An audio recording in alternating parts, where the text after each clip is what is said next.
Welcome everyone, this is J.A.M session number 1. I am your host, Jacob Anthony Mendoza, reason for the name J.A.M session.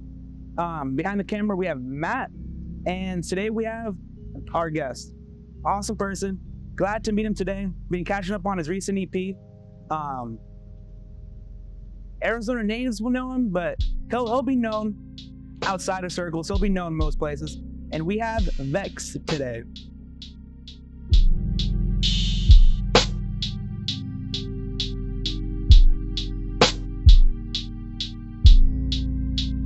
How you doing? Good. Oh yeah, man. So, how you been? Living, just working, making music. It was continuous. Yeah, working on repetition. Yeah. How has it been the post-EP release? Just, it's been the same. It's been like, once you release, it's like right back to it. Especially at this stage and in this atmosphere where music is right now, you kind of don't have time to like celebrate. Like I genuinely released it and like maybe felt the feeling that you feel when you release something and you're done with a project, you know, like it's kind of like letting a kid off into college. Like it's like damn, like my baby is gone. And it's just like, that was it though. It was like, I had that little feeling for like 30 minutes and then right back to making music. What am I doing next? What's next? You know what I mean? Yeah. I saw you were saying in another interview that a lot of the songs have been recorded in 2019. Yeah.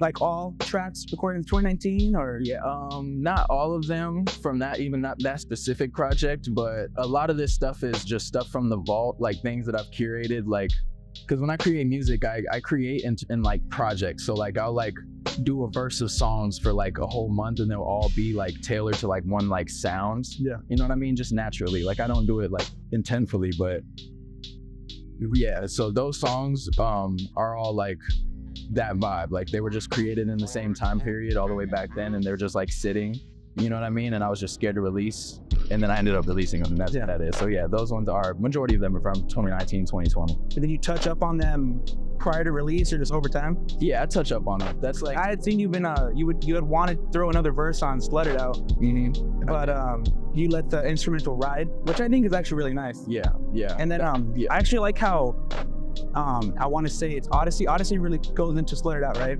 Yeah. It has that vocal. It does. Yeah, it has a little vocal chop in there. That's actually my boy Dwayne. I was in a situation with a girl and like he would constantly give me advice and one of the voice memos he was just like, you are that bitch. And like I was just like, fuck, like that would sound crazy. Yeah. Like in some sort of facet musically. So yeah, that's continue from that point. Yeah, especially Pimpin' and Pandering, because that was actually supposed to be on this next project. Like again, like drawing back to what I was saying, I think of music in a very like, when I'm creating music, I think of it as like whole story. So like one song could exist on its own, but like when I'm making it, I'm always keeping in mind like, oh, this shit sounds good with this, or like this sounds crazy with that, and like these all sound crazy together, you know what I mean? Yeah. Pimpin' and Pandering was supposed to be a part of something bigger, something like an actual album, which again, Your Kid's a Star is not an album. I don't know why it's listed as an album. Yeah. It is an EP. I think it was just on Spotify. Yeah. Spotify listed on Apple, it's under as an EP. Wow, that's beautiful. Yeah. Yeah. I know I didn't articulate this story, or like, I know this story isn't complete, but this song is complete. Okay. And it should tie into something else. You know what I'm saying? So like, yeah, that'll happen sometimes. Yeah. Yeah. That's right. And then keeping the theme of what you're talking about, do you carry the production too with it? Yeah. Like I noticed Work, Work, Work is more up tempo and the lyrics themselves aren't too heavy. Like they're not, you know, bringing you down or making you think about something. It's more of like a pop song. Yeah, feel good song. Yeah. Actually, story behind that is like my boy Kadro produced that from Sam. And I was just like there was a point where I was like, damn, all I make is songs, like sad songs. And like all my beats are minor. And like, I just can't make some like happy shit. I'd be happy, but I can't make a happy song for some reason. And then he sent me that beat one day and I was like, this is my moment. Like I have to prove to myself.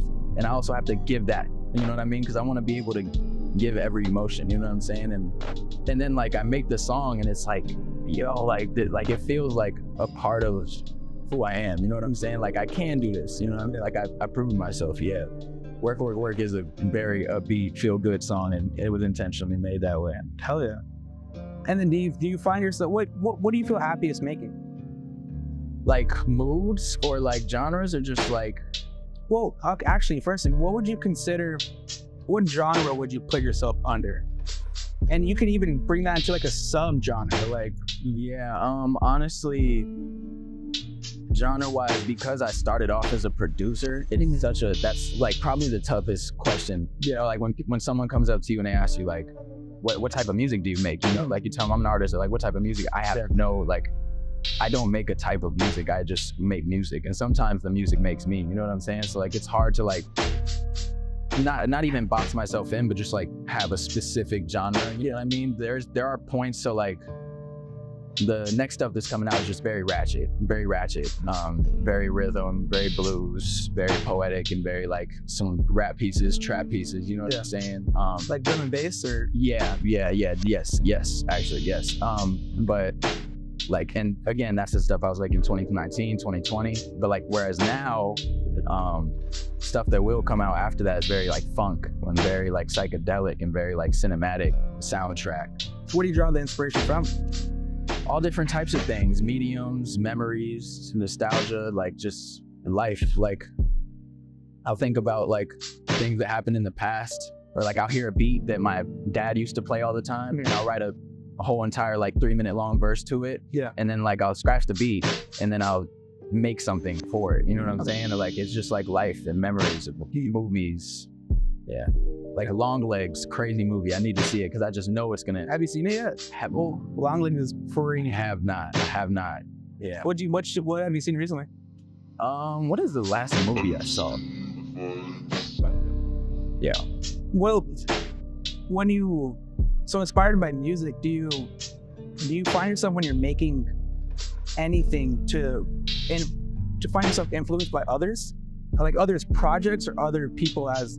Yeah, it's very subconscious though. Yeah, like there's a lot of times where like I'll make, and I'm sure a lot of artists go through this, where like I'll like lay down a hook or something and then I'll send it to someone and be like, this sounds just like this just happened with Obey. I sent him a little demo I'm working on and there's this like hook section I do and he was like, sounds very much like Drake. And I'm like, really? Damn, like I was not thinking Drake at all. I'm thinking like, yeah, I'm just making shit. Yeah. And it's just so subconscious where like he sends me the song and I'm like, fuck, this does sound very much like this exact cadence and flow he did. Yeah. And it's like, you don't do it intentionally at all. It just happens naturally. But I think that that's like a good thing. Like I think that that's very natural, just in art. You're drawing from what you like. Yeah, and it just, life imitates art, art imitates life, and everything imitates each other. Yeah. So it's just a part of the process. So, like, it's necessary when it is, and it's so needed. And do you see the song like a movie?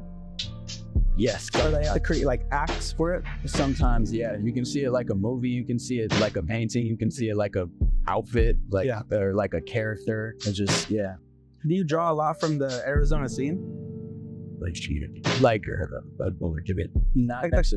subculture of like Arizona creatives, like musicians, specific musicians, clothing designers, something like that. Most of the musicians I draw from in that type of way is just like people I like in my circle, like Obey, the Obeys, and like Cayenne and 4VR Julian, and you know, like Elixon, Dennis Champion, so on and so forth, Kadro, J.A.M, like that, Zilu. All those people are amazing and they inspire me. But outside of that, and there's a couple people I didn't mention, forgot. But outside of that, not really. Like I don't really, a lot of these artists out here are not as inspiring as they think they are. What do you mean by that? Like they just not good. Okay. Just not good. Do you think it's a lack of, I don't say competition, but a lack of drive? It's a lack of self-awareness. Okay. It's a lack of self-awareness. It's a lack of talent. And it's just like a lack of heart too. It's a lack of just like humanitarianism. You know what I mean? And it just doesn't translate well for someone that is genuinely about this, genuinely loves this and loves people. And you know what I'm saying? Like it just doesn't translate well and I see through it. Do you see it as a lot of people bring each other down? Yeah, you can see it like that. You could also just see it as like trying to big themselves up. Like, you know what I mean? Like, but it's just unnecessary. And like stuff like that translates into like clicks and like some just weird energy that Arizona doesn't need. It's a beautiful place. You got beautiful people out here, beautiful artists. Damn. Yeah. Damn.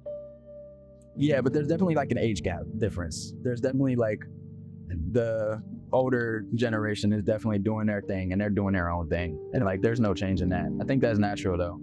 I wish that part was a little more connected. I wish like a lot of those, I don't want to say old heads. I don't mean in a disrespect. Yeah, a lot of those old heads, I wish they did tap into the youngins a little bit more so we can learn things from each other. Yeah. Do you think they just don't want to include them? Or at least put them on? I just think they're not really thinking about it. You know, like I think they're so like wrapped up in their own bubble, and rightfully so. You know what I mean? Like they grew up like it's natural like that. It's just natural. Well, yeah. You know, a man can dream. What's the vision for this new project? Well, the new project, canonically and chronologically, it was just all me. I'm working by myself. I'm working with myself. Yeah. And that's like heavily inspired by like, honestly, just like culture and like the trials and tribulations that like stand within it, and like relationships and culture, and like what we like trophy as good, and like the toxicity of it, and so on and so forth. Because I had went through most of these things, these experiences very in depth and very specifically. Yeah. And there was literally no way for me to like cope and like learn from it other than making music about it, and other than like responding in that way. You know what I mean? So it's more like an emotional release for you? Yeah. Very much so. Very much so, Lil. Yeah. And is this for most, or is it, well, when you're songwriting, are you writing for, I feel like a lot of artists struggle with this, are you writing for yourself or for the enjoyment of others?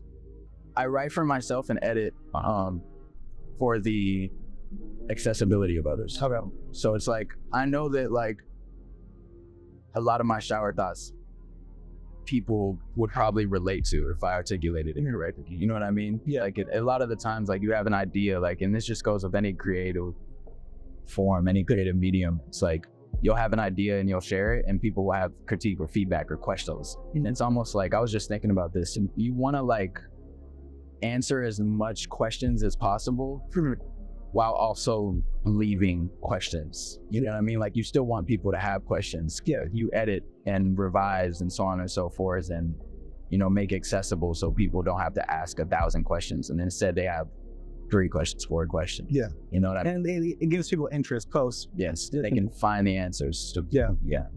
Hell yeah. Do you watch Hitman? No, but I watch Hitman playthroughs, the video game. Oh, hell yeah. I watch like 2-hour Hitman playthroughs sometimes. Hell yeah. And you need to watch, what did I watch recently? Speaking of Hitman, you know, I think it was Angelina Jolie had like this period where she was like damn near suicidal, and she hired a hitman on herself. Yeah, and then crazy. And they failed because they didn't fail, but they got her, but they told her like, think about this. Yeah, like, yeah, we'll do it if you really want to, but like he showed her like, I can kill you right now, but I want you to think about this. Yeah, I'm still alive. Glad she's still alive. Yeah, need her. And ain't good for her. I mean, that was in her early acting career, I think. Yeah, I think before Mr. and Mrs. Smith too. I'm pretty sure. Which I don't know. I don't know what her success is before. Honestly, that the Lou era, Mrs. Smith. No. She had to have been in something. Yeah, because she had her name out there from something like that. Yeah, yeah. After that, though, she went crazy. Yeah. Yeah. Again. Shout out Angelina Jolie. And then, Hitman, the movie, has Glenn Powell, directed by Richard Linklater, who is the director of Dazed and Confused. Everybody wants more like, is it more action? Like no, it's called Hitman because he is a police sting operation hitman. Oh, so he'll go to people that are trying to hire a hitman, but he's really a cop. Is this new? This is brand new. I swear somebody like, who is in that? Is that not the one with Ding? I remember the nigga. I remember that white man face. Glenn Powell. Is that him? Yeah, the guy from Top Gun. Yeah. Okay. Yeah. And then it's the same, and not the same thing, but it's actually a similar thing with Jolie. But he catches feelings for her and tells her, "Don't do this. You are like too beautiful to do this. Like, don't kill your husband just because of this." Yeah. But it turns out the husband is a bad guy. But it goes into this whole spiral on Wow. since he's a cop and they catch him doing this, and he has to deal with the repercussions of like, you didn't do your job. You didn't stop this woman, and now we can't incriminate her. Yeah. And then he goes on and still talks to her. It's a whole thing. It's rom-com. Yeah. That's interesting. Really good. What's your favorite rom-com? What made you want to bring him up? Well, in all honesty, I was thinking anime rom-com. So I didn't know. But that was. I'm glad that you went in that direction. Favorite live action rom-com? Well, any rom-com, honestly. Any rom-com, definitely Toradora. That's like that's my. That anime is like, it like changed the way that I, in a bad way, and changed the way it like made me fantasize romantic relationships and like relationships. So I'd say both. Yeah, Toradora is insane. In a bad way, in what way? Like the idea of wanting something you can't have, like fantasizing. Yeah, well, yeah, fantasizing in a way, but I think that just like if you're drawing relationship like ideas and idealistics from an anime, it's probably not as good as like drawing it from real life. You know what I mean? Drawing inspiration and ideas from real life.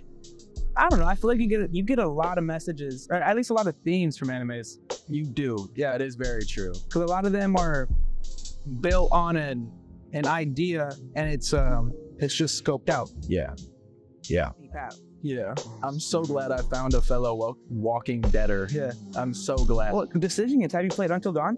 Yes, any decision game you can think of. Like I forced all of my friends to get together and play Until Dawn, House of Ashes, like anything. I've wanted to do that for so long. That's the best shit ever.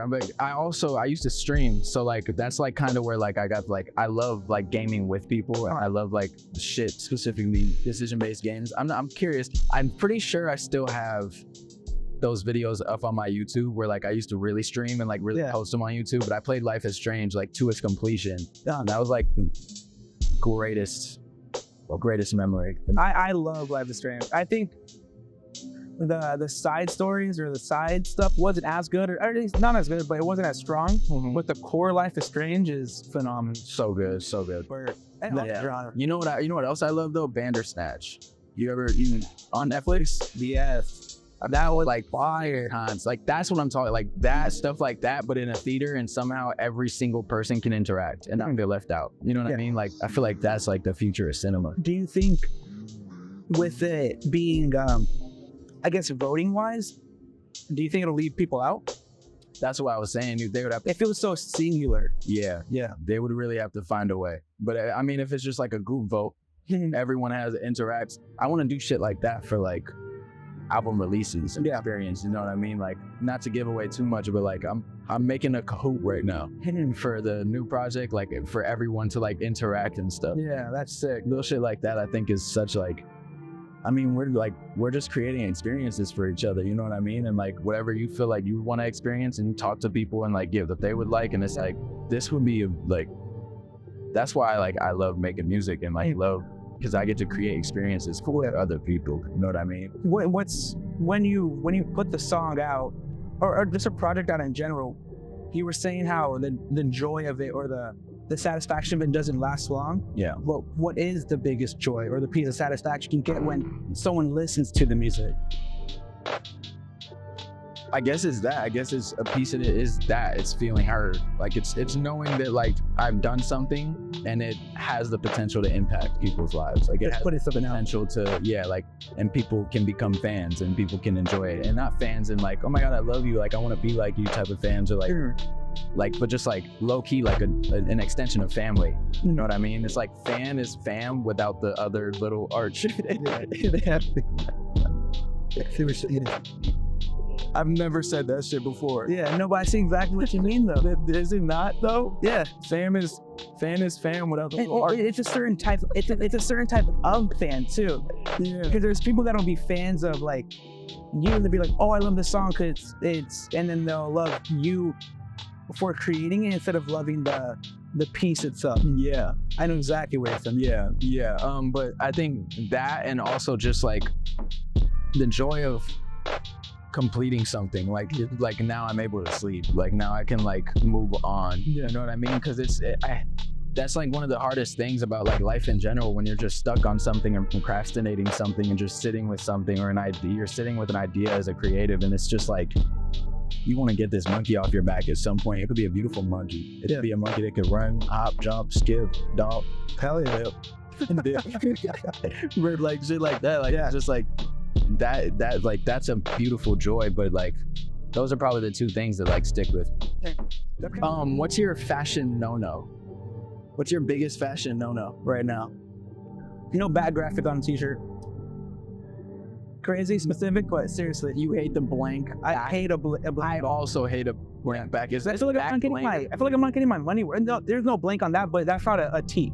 Yeah. Like that's You're talking about like what you're wearing. Yeah, like what I'm like. And I see the back of your shirt. Yeah, you have a graphic on it. That's that's a very like specific and also very relatable thing. Yeah, like truthfully, like, if I'm buying a shirt that's like $45, it's like, give me 2 graphics. Yeah. Give me something on the front, give me something on the back, please. That's all I'm asking for. Yeah. My biggest no-no is probably cargo pants. Oh, that fell off. Camo pants specifically, like camo pants. I'm kidding. That's crazy. No, my biggest no-no is I want to say snapbacks. I feel like we've grown past snapbacks. Like flat burns? Yeah. Just snapback hats. Yeah. In general. Who was it? Lil Yachty. I was watching a video of Lil Yachty like hate on Joe Budden's swag, like saying it was outdated, but he had a snapback on, and it was like, you're wearing a snapback. Yeah, like snapbacks are so 2013. What about an old head, Lil Yachty? You are also an old head now. Yeah, it's been super weird. If you're in your late 20s, early 30s, you're an old head. You are definitely an old head. I'm getting called an old head and I'm 22. Really? You must be an old head. You have to be. By definition. Yeah, he had the whole King of the Youth title for the longest time. Yeah, it's time to give that up. King of the old heads. I think that's why he got into labeling him. Yeah. Now he's a label now. Yeah, he is. So that's pretty boys. But and then he's been bringing that Ian kid up a lot. Yo, Ian.